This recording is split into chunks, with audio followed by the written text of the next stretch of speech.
we live in this really weird, polarizing era in which you're either all in or all out. I've sat in this very chair before, at this very desk, and gone through my thoughts on LeBron versus Michael Jordan, right, in terms of all-time greats. And if you don't, to the LeBron fan, bow to him and say he's the greatest you've ever seen, somehow you're defaming LeBron James as a bad basketball player or massively overrated or you're a hater. When the truth is, if there are 450 NBA players, and for the better part of his 17-plus year career, he's been one of the top 5 to 10 players in the NBA for that long period of time, including several years in which he was the best player in the NBA, you're doing anything but defaming LeBron James. And the hundreds of thousands of NBA players in the history of the game, if he's in the conversation of being the best, that's actually quite respectful. But I've seen enough to tell you that what we're all seeing last night does not all fall on his shoulders. It doesn't. I'm not putting the blame solely on LeBron James. They had a 15-point lead, and then, of course, the Clippers made a run, and then LeBron goes on a run to start the fourth quarter and gives them space. They have a 6-point lead or 7-point lead with 6 minutes to go. They're at home, and it's not just home because they both share the arena. Like, that was a Lakers home game. It's almost always a Lakers home game when the Lakers play in Staples, even when they play in the Clippers home games. Look, they're not getting anything out of Avery Bradley. I don't understand why Rondo plays so much. I think Anthony Davis showed his flaws as being a great player. They didn't double-team Anthony Davis. They didn't make him pass the basketball. Montrezl Harrell is not seen as a great defender, and he's shooting fadeaway jump shots instead of attacking the rim. The Clippers won the game because they got to the free throw line, and when they missed jump shots, they got offensive rebounds. Whereas LeBron and the rest of the Lakers just settled for far too many jump shots. That's why they lost the game. So I'm not putting the loss on LeBron. But I will tell you that if you didn't have the name on the back of the jersey and you didn't know that was LeBron, who some people consider the greatest player of all time, and you didn't know it was Kawhi Leonard, who's the last year's Finals MVP, if you just said, hey, I want you to watch this game and tell me who the best player on the court is, anybody would have said number 2 in the white jersey. If you go back to last Thursday night when they played in Milwaukee, and look, to people who said that Giannis has now figured it out. He's a great shooter. Now he can shoot. Now he can do it all. Like, he was 0 of 7 yesterday. He showed his flaws. But against Giannis and the Bucks, he was at best the second and really the third best player on that floor. LeBron James has a lot of tread worn off those tires. And yeah, he's probably dealing with a groin injury. I'm not saying that he's not banged up. But you can't go load management on me when LeBron didn't play the previous game for the Lakers in an effort to rest up for Christmas Day. He wasn't the best player on the floor.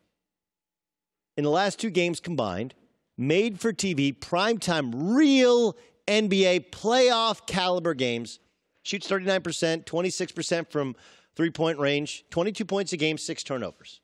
And then it should be pointed out he continues to struggle to make end-of-game free throws. Is that the reason they lost? Nope. Nope. He makes that free throw late. They're still down 2. It's not the reason that they lost. But LeBron James is not the same guy at 34 years old. Is it because he's in L.A.? I don't know. Maybe. Right? Traffic to and from Brentwood does seem to back you up, and so maybe you're not spending as much time in El Segundo as in the gym. The stronger likelihood is he's 34 years old. Can't get his body to do what it used to be able to do. There's some Tom Brady to it. Obviously, the difference with Tom Brady is Brady can fake it because he doesn't have to play defense. He doesn't have to match up with the athleticism of others, whereas when you're in the NBA, you're out there on an island. There's also, if you look back when the Ravens won their last Super Bowl, here's a huge difference. Okay? When the Ravens won their last Super Bowl, remember the Niners made a big comeback in the second half? How'd they do it? They attacked Ray Lewis. Couldn't play anymore. Now, LeBron's not there, okay? He's not, I can't play anymore.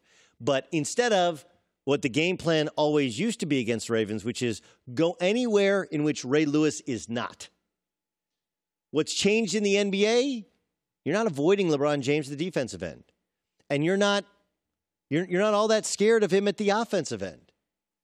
Right? If you have the number of bodies that you can throw at him, to just put a body in front of him, he won't get a step on you. He'll shoot a jump shot, and there are nights in which, like last night, when he's not making them. What's helped LeBron become the superstar that he is not just the body that he has, the downhill game in which he plays, but also the trend in the NBA, which is you've taken power forwards are no longer going to exist. They don't really exist. LeBron James is the build of an old power forward, yet he has the game of, a new age Magic Johnson. So you take a power forward out of the game, and then you take a center, and many of these centers are now shooting threes, and you open up the lane. And, oh, yeah, by the way, the defense can no longer hand check you and keep you from driving downhill. All of these have helped him get to the rim. Now when he loses some of that step and he can't get to the rim, in addition to which he doesn't have the necessary volume of shooters around him, LeBron does not look Jason Kidd, end of his career, can't make a layup, washed up. But if you're operating under the assumption that LeBron James is still the best basketball player on earth, you obviously did not watch last night's game. And you obviously did not watch last Thursday's game. It doesn't mean that he's a terrible player. It doesn't mean that he's not a top 10 player in the NBA. It doesn't mean that he's not the Lakers MVP. He's still the Lakers' most valuable player. Between his intelligence at both ends, his passing ability, his scoring ability, his size and versatility, his leadership. Look, the Lakers have had a great run here in the first half of the season. But if you hadn't watched basketball all year, or you didn't know anything about LeBron versus Kawhi and just said, hey, I want you to watch this game, you tell me who the best player is, you would have said number 2 in the white jersey, not number 23 in the gold jersey. That happens. It does happen. We try and adjust on dated information. And if your information is that LeBron is the best ever, and that never changes, well, then you're not dealing with reality. Look, this is what happened in the NBA Finals going back 2 and 3 years ago. I get it. Game 1, 2 years ago, he's unbelievable, 51 points. J.R. Smith doesn't know time and score and screws it up. But throughout the length of that series, as well as the series before, and the series before is even more telling because you can't make the argument about LeBron not having a supporting cast. He had Kevin Love, he had Kyrie Irving, he had Tristan Thompson, he had the whole slew of guys. But he was matched up with Kevin Durant, and Kevin Durant was the better player in the second half of all the important games. And the Warriors won, and he was the MVP. Kevin Durant was. Kevin Durant, if you didn't know who LeBron was, you didn't know who Kevin Durant was, you'd say, I think Kevin Durant's actually the better player in these particular games. And big games do matter. Like, look, I don't care about we're going to talk about the Cowboys in a second. It don't really matter the rest of the Cowboys season. Make a determination based upon how good Dak Prescott is on the road against a depleted Philadelphia Eagles team, against a guy who was selected ahead of him and got a bigger contract than him. You want to tell me that he's better than Carson Wentz? He had better wide receivers, a better running back, a better offensive line. And he couldn't win the game. He couldn't score points. With the play calling, yeah, this is the same thing. Like last night, should the Lakers have run more offense late, especially in the last possession? Sure. Is there, right? These are all explanations. These are all explanations. It's fine. It's fine to say that Kellen Moore is inexperienced as an offensive coordinator. It's fine to say that Jason Garrett's not a great head coach. Okay. But if you watch the game, you'd say Dak Prescott or Carson Wentz, who's better? And then you factor in that Carson Wentz has got practice squad guys at wide receiver, and Dak Prescott has what we were told were stars at wide receiver and a star at running back. Big games matter. They help determine what's what, who's who. Last night was as big an NBA game as we've had in a long time. Does it mean the Clippers are going to absolutely win Game 7 of the NBA Finals? No. Doesn't mean they'll win the Western Conference Finals. It does not. But it gives us a little hey, Alex Caruso, not ready for that level yet, right? Lakers still trying to figure it out.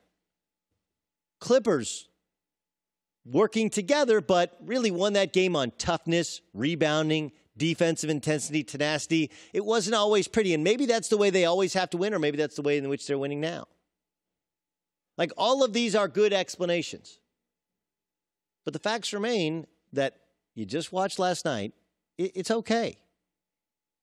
This is like having a discussion with your significant other when she's thinking about having a nip or a tuck or something lifted up. Like, hey, those lines in your forehead, that's okay. That makes you who you are. That's experience. That's ups, that's downs, that's life. If LeBron can win an NBA championship, that actually makes me think even more of him. He still won't be the best player on earth. He just find a way. Lift up other people. Add new pieces. Add an Andre Iguodala. Add somebody else who can come get them buckets late, because LeBron cannot do that anymore. That's not who he is at this stage in his career. And if you don't believe me, watch the big games. It's all you need to know. Playoff basketball, different than the rest. Big game NBA Cologne night basketball. Polo Cologne is a special night. Last night was a special night, and it showed that Kawhi Leonard was the best player on the floor. If you don't think there's a difference between last night's game and the other games, why did both Kawhi and LeBron sit leading up to it? Because they knew. Everybody knew. Games matter. It's a playoff intensity. And you find out who belongs on the court. You find out who does not. But you also find out who the better man is. And the snapshot in time of December 25th, 2019, 2 in the white jersey was better than 23 in the yellow jersey. Doesn't mean that he's been better for the last 17 years. It does mean that last night he was, and this appears to be a trend. Hi, everybody. Thanks for watching. Subscribe here to get the latest from the show. Also, be sure to check out more of the best clips from The Herd, or go watch a few segments from other shows on FS1.